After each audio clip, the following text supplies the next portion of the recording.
hospitalized for 14 months. He had to write his first medical exam while he was on the hospital bed about 6 weeks after the injury occurred. Passed the exam. He later on graduated with his class in 1975.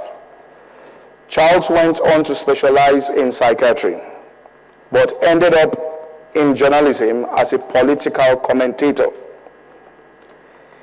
In his most recent book, Things That Matter, he suggested who he felt should have been given the Time Award, that's a Time Magazine award, for the person of the century. That was for the last century, which is the 20th century. He believed they made a solid and interesting choice, Albert Einstein, but he felt that they were wrong, that the person that they should have given the award to was Winston Churchill, and these were his reasons. He said, why Churchill? Because he believed that whoever got that award, the criteria should be that the person was indispensable.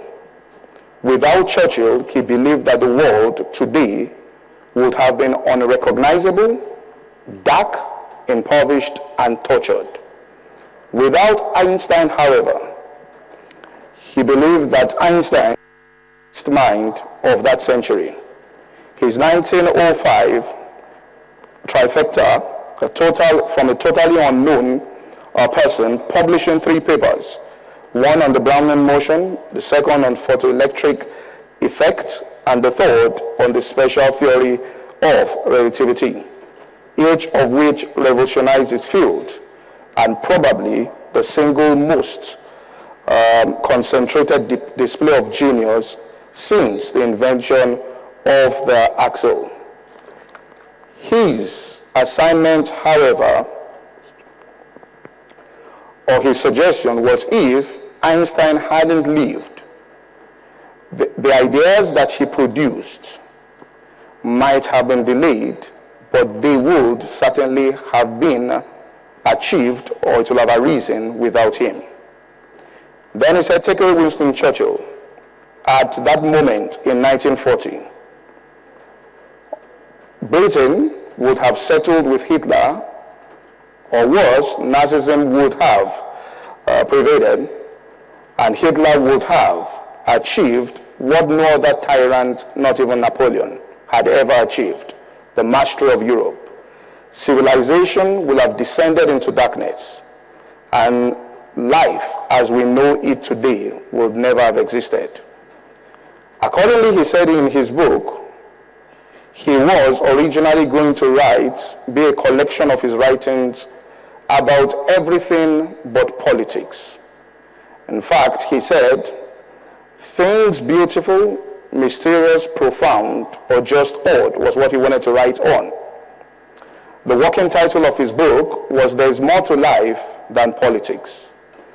But in the end, he couldn't write it that way, for a simple reason. He said the same reason he left psychiatry and to go into journalism. He said, while science, medicine, art, poetry, architecture, space, sports, chess, and all things that are hard and beautiful, with the promise of purity, sometimes even transcendence, they are fundamentally subordinate. In the end, they must bow to the sovereignty of politics. Politics, he says here, the crooked timber of our communal lives dominates everything, because in the end, everything high and low must, all right, at one point there, bow down to politics. You can have the most advanced cultures.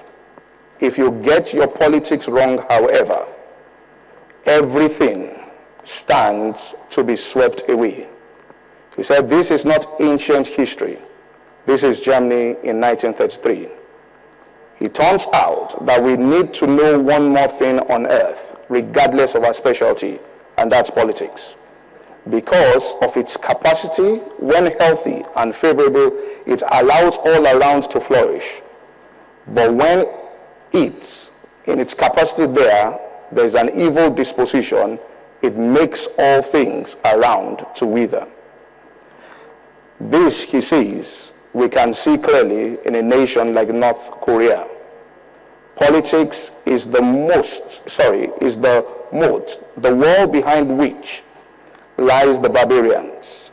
And it says this, that if you fail to keep them at bay, everything comes to ruins. The most considered and balanced statement of politics in the hierarchy of human disciplines came from a man, John Adams.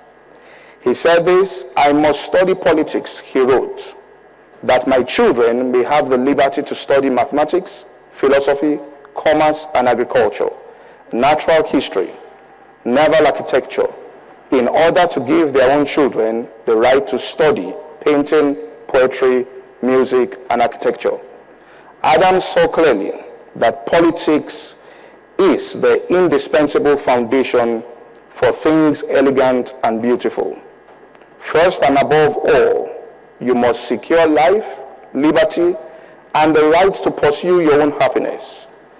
That's politics done right, and that is hard-earned.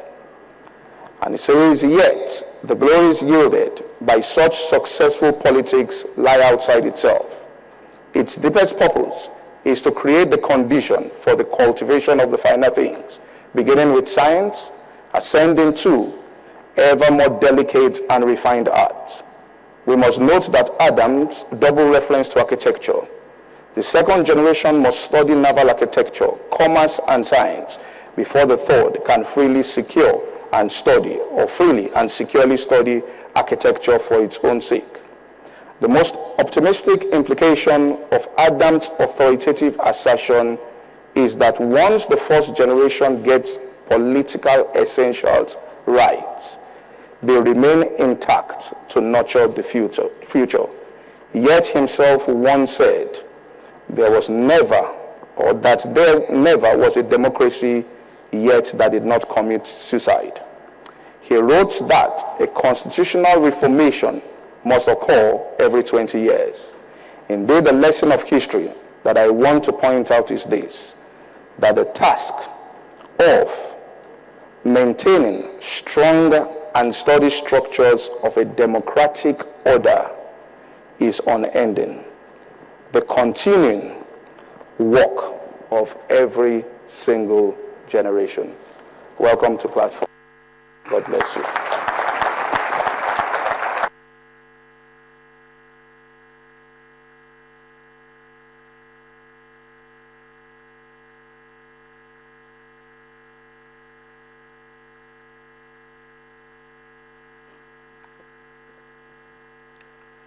So it is with pleasure that we introduce our next speaker.